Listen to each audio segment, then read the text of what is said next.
Now, there's another aspect to this. So the first thing is to feel the resultant conditions in the body that are developed by what we're doing. There is another aspect to this, and that is that movement motivates actions elsewhere, okay? And this is seen throughout the Taiji form. One of the best ways to see this is in the form opening, okay? And what I often say to my students is that there's a very clear way to understand why the arms rise.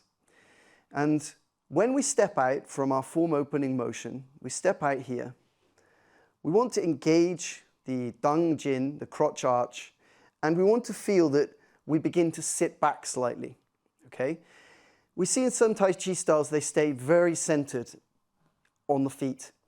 Now, to me, this doesn't have any potential training action. It's just raising and lowering on the base. And anybody can do this. And it doesn't create any conditions in the body.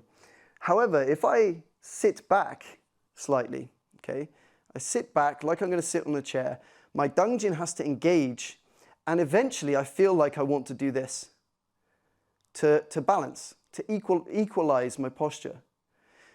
What happens when we do our form opening? We raise our arms, okay?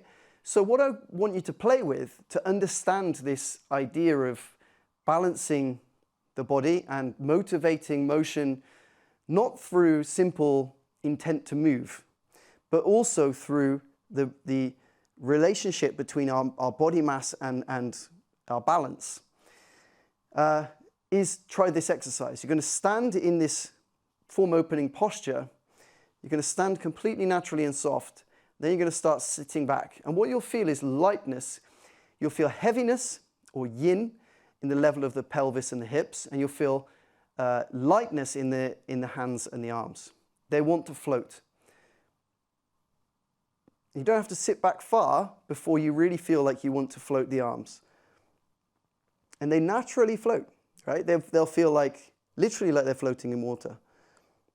Okay, and then we bring our center of mass back forward slightly, and lo and behold, the hands and arms start to fill. They start to feel like they're becoming heavy. As the mass starts to move back towards a central position on our feet, equilibrium returns in the lower body, and therefore, equilibrium wants to return in the rest, and we start to perceive the weight of the arm once again. So we sit back, the arms go very, very light. We literally want to hold ourselves by putting our arms up. Then we move our center forward, and the arms naturally become heavy, and they want to sink. This is a really nice exercise to demonstrate the principle. And it's really worth zoning in on and feeling. You will feel definitive lightness and heaviness appearing in the limbs as you move your mass back to sit down on a chair and you move your mass back forward. This is an example of balancing yin and yang, and one area of the body being heavy whilst the other area is light. We see this all over the Tai Chi form. We see it on opposite sides of the body here. We see it as we transition through positions here. We see the movement of ourselves on our base. We see the raising and lowering of the arms, the opening and closing of the body, the spirals, developing this same sensation that you're feeling in this first basic exercise.